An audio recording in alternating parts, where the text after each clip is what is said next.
జగిత్యాల జిల్లాలో ధాన్యం కొనుగోలు చేయకపోవడంతో అన్నదాతలు ఆవేదన వ్యక్తం చేస్తున్నారు.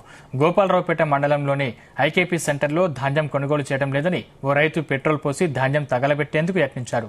నెల రోజుల క్రితం ఐకేపీ సెంటర్కు ధాన్యం తీసుకొచ్చామని అయినా కొనుగోలు చేయడం లేదని రైతు కన్నీటి పర్యంతమయ్యారు. అధికారులు వెంటనే స్పందించి ధాన్యంను కొనుగోలు చేయాలని డిమాండ్ చేశారు.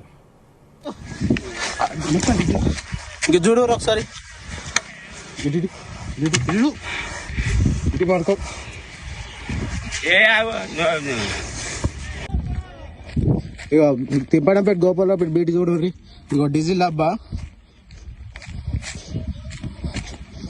చూడు ఎంత. ఇప్పుడు నేను 22 తేదీన పొలం కోసిన. ఇగో డీజిల్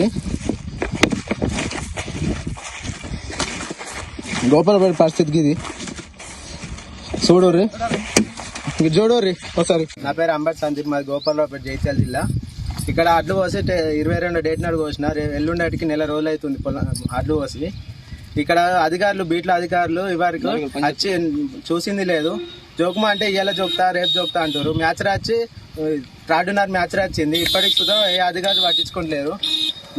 బీట్లో 4 పనిచేస్తారు. వాళ్ళు వచ్చి ఇక్కడ వచ్చి చూసింది లేదు. కాంటా ఒకటేమో అటు సైడ్ అన్నారు, ఒకటి ఇటు అన్నారు. ఈ రోజు లైన్ నాది ముందు జోక్తా అన్నారు. ఇది తప్పించి వేరే కర్రీ జోక్తున్నారు. వీళ్ళు ఇంత చూసినా ఇప్పటికి ఎవరు వచ్చి అధికారులు ఇక్కడ చూసుకున్నది లేదు. లైన్ ప్రకారం జోక్తలేరా? లైన్